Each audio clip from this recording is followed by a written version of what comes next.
Yo, what's going on guys, your boy Rebuilds and I back with a new video. Today in this video we're going to be starting this R56 Mini. I'm pretty sure that's what they're called in that generation. Not too sure. I think it's 011, I'm near pretty sure it is. And this is the first car we've bought off Copart. Now I've fixed loads of damaged salvage cars, but I've never actually bought one off Copart. And this is the first one. And I've got to say, the something I didn't really realise at the time was how much the fees actually are when you buy cars, you know, like site fees, and when you go to get the car you have to pay a lift on fee, and I never realised that. So this car's actually stood me quite a bit of money, but sure, we'll make a couple of videos out of it anyway, won't we? So as you can see, primary damage, needs a bonnet, probably needs a bumper, but I might fix it. So let me know down in the comments below. Like, I think I could fix it, to be honest. I have a wee plastic welder there. I think I can make really easy work, but as long as it's not that out plastic. Sometimes out plastic you can't actually melt it, and it's pretty rubbish, to be fair. So primary damage, bonnet, maybe a bumper. So obviously a headlight needs lifted too. We're not sure about the other headlight either, so we'll get the bonnet up and we'll get a look at the front panel and stuff. So you have it guys, we've got the bonnet lifted, pretty easy actually. I thought it was actually going to be harder, that's why I turned the camera off. But these wee spotlights are lying in there, take it they go probably there on the bumper, so we probably will need them too, just to make her look alright. Other than that, doesn't actually look too bad. Now you probably can't see much. Wee bit of broken grill here, whatever that's for, it must be your main grill. Headlight panel's broke, so we need that upper front panel support, as long as it's all one unit. This headlight here doesn't actually look too bad, to be fair. It actually looks in good nick, so we might get away with just the one headlight. So tell you what we're going to do, we're going to get cracking, we're going to get this bumper ripped off, and we'll get back to you in 2 seconds.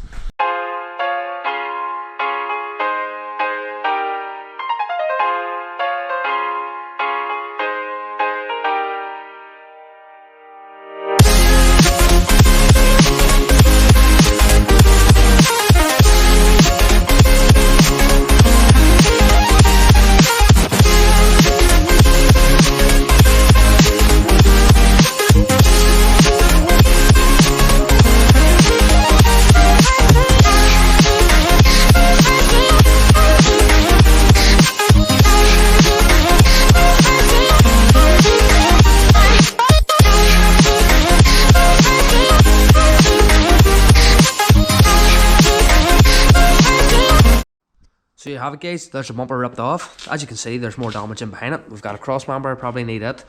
Maybe just get these horns while we're at, they're pretty rusted. Aircon is, I think it's done, like I think it needs a new one.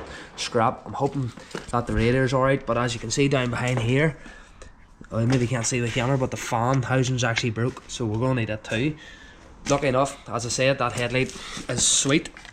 So yeah, the bumper's actually pretty simple to take off. I think there's like 5 screws in the whole bumper and the rest are just buttons. But obviously we'll need a bonnet plus the grille. So I'll tell you what we're going to do. We're going to get stuck on our time lapse, pull this front panel out, pretty simple. I'll take these 2 13s out top, both sides. Your 13 nuts on the cross member plus the 25 Torx axes in the middle, or 20 Torx axes. You'll have a screw in behind there, which is probably an 8mm or 10mm. We'll screw 2 horns off her and we'll get that ripped off, because we need it off anyway. I'll probably get a part number or something off it and see is there any cross reference with Euler Minis or anything like that.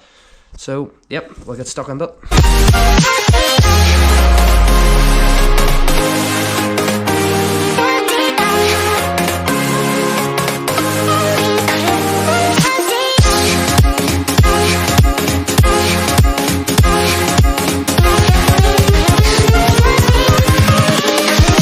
Here we go.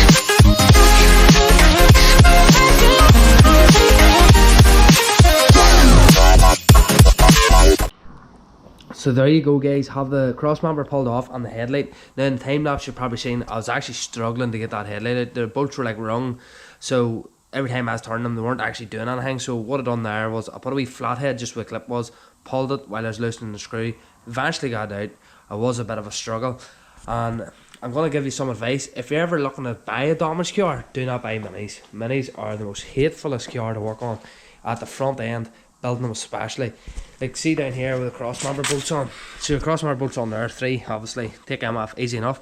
But then it's got these 2 13 mils in here, and the size of the head on them, you can hardly get a socket on it. And it was ridiculous. I could hardly get them off, but we didn't let it beat us anyway, and we got them. So lucky enough we did. As you can see, I've left the front panel actually in the car because I don't actually want to take it out yet, because I don't want these radiators hanging down, because you probably have to disconnect all the radiators and all the pipes, and I don't really want to be starting up with no antifreeze or nothing in there, and I haven't got the front panel yet. Just waiting on a fella tax for back, because obviously I'm buying a second hand one. Just be easier fitted, and it's cheaper, it works out cheaper, and I'm going to try and keep this wee car as cheap as possible. Now, I did time lapse fixing part of the bumper. I don't know how much I got, but it's actually looking really well there now. Now, as you can see, someone's obviously done a bodge job before, and we're just going to do the exact same, bodge it again, and hopefully make a lakh of pound on it. Now, as you can see, come out pretty well. Now, if I flip it over, I'll show you what I actually done. All I did was actually, it is that real shite plastic, but it melts the air real nice, just with a flat soldering iron, and it actually worked a treat, to be honest. I know it looks messy, but to be honest, I'm going to put a bit of, as Matt Armstrong would say, some Montsori bonding behind that there, just to give it a bit more strength. So what I'm going to do now is I'm going to put a wee skim of Isopon over this. Now, it's not going to need much, but if you can see some of these wee stress cracks, sometimes they're hard to get rid of, so I'm hoping if we skim Isopon over it, it'll be alright. It's only a flip car, you know, it's only going to be £1,500, not even, so it's not going to be like a wee flaw in it. You know, if it's something else, you'd put a new bumper or whatever on it. So the other thing we're going to look at in this video is, you come down to the back. For some reason, when you close the boot doesn't actually close. Well, it did there, but this lock, oh, it's because the battery's dead. This lock here is just, the switch just keeps opening and closing the boot, opening and closing. So what we're going to do, we're going to strip the boot out, we're going to take that catch off, and we're actually just going to get an RV look at it, just to make sure. If we can fix it, we can fix it. If we can't, we need a new one. Now, they're probably prone to give bar. This car has been lying around a long time, as you can see. A lot of mould inside it and stuff, but it's kind of disgusting. But we'll get that cleaned in another video, hopefully towards the end. You know, there is only 90,000 miles on it, so we'll make a lakh of pound on, hopefully. And see if any of you guys are stripping anything at home. You know, a perfect thing for putting bolts and screws and stuff. Say you're just throwing them up on the bench there, and you don't actually know what to put them in. Grab yourself just a flipping bolognese tub. Get the wife to clean it, and there you go. Bob's your uncle. I've loads of them. I think I've a collection of them, and they're perfect for that. Perfect. Make sure you never lose another screw again. So, I love my talking. So we're gonna get a bit of H-Pon come up through on this here, and not even put it on time lapse. So just throw a bit of H-Pon on, and I'll come back to you when we're stripping the boot. Right guys, you can see I got the H-Pon on. It doesn't look too pretty, but I tell you, it's getting blocked, so it's not going to matter what it looks like now, as long as it feels great after. Now, took this boot switch off, and I said I would video it, but honestly it was like 4 wee tiny screws, 20 Torxes, and it popped off. Just one there, 2 in the middle, and 1 there. But to be fair, it's a sealed unit, you actually can't get into the switch itself. So unless you guys know a different way, unless this top back plastic bit just pops off, but I'm not 100% sure. So I'll just order one, to be honest. It can't be that dear, unless any of you guys know the reason why it does it. Basically, every time you turn ignition on, the boot opens, which is kind of weird, but it is what it is. So might need to order that. But the next step we're going to be doing, we're going to be taking all these grills and stuff out of this bumper. That there one comes out, probably just clip all out, take fog lights out, take a lower bumper off, and we're going to actually prep this bumper ready for a bit of primer. Now, we're not going to put any primer on it yet, because obviously I'm getting a second hand bonnet, so there's no point priming this if there's going to be damage on the new bonnet or anything like that. So I'll actually talk you through the way you actually prep a bumper. Now, the way I would prep it would be this whole corner here. Say to where I'm priming, I'll 320 that whole corner. Now, you probably just 320 repair, but I would DA 320 on the softback right around that whole thing. Get a bit of red hair Scotch Brite, scratching around all the edges. Now, you need to make sure the edges are well scratched, because if you don't, stuff like this happens. The paint just flakes off, and that's going to be annoying. In around them, red Scotch Brite. This lower grill here, I'll just probably throw a bit of primer in it because it's marked. just round there too, bit 320 and round this bit just on the DA. Come over to the R side. Now when you're coming over this, obviously I don't really want to put any primer or colour over here, so what I'll do here, I'll probably just 800 this out if I wasn't putting colour there, but because I'm putting colour there, because obviously I'm painting the whole bonnet, so you'd rather match there to the bonnet, you're never going to notice it with a wing. So what I'll do is I'll DA this side here with 500 rather than 320, because if I DA this side with 320 you're going to have to use wet and wet primer, and to be honest I don't really like using wet and wet primer. I think it puts a real bad finish on a job. Now some of you might like it, some of you mightn't, but I don't. So we're just going to prime half of the bumper. So again, 320 outside, 500 outside. Basically if I 320 outside and base coat it, you'll see the pigtails of the DA pads in through the base coat, and you'll look at a nice finish. So I'm going to put this on a wee time lapse here, stripping the bumper, prepping it and rubbing the eyes upon. Now a lot of you probably ask, you know, what do you rub the eyes upon with? No, I just put my fingers on. On a bumper, to be honest, you're meant to use 180, but I always start off about 120, a bit of rough paper, cut it down as best as I can get it, then move up your grades. You go 180, and then into 320, and then just run the DA over it with 320, and that'll leave it nice and smooth. Sometimes people go in with the 80 grit, and it leaves the bumper all furry, that when you prime it, it looks like it's got hairs, but it doesn't. It's just real furry, rough plastic. So, yeah. And a lot of you probably asking what eyes pawn I use. I use Pro Fix Ace, and you mix it, basically a golf ball of Isopon, as people would say, and a pea hardener. It's not hard, but yeah, we'll get into the time lapse. I'm sure you guys are sick of listening to me talking, so let's go.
Invincible.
So you have it, guys. That's the bumper all repaired. Looks actually pretty good, to be honest. It's pretty straight.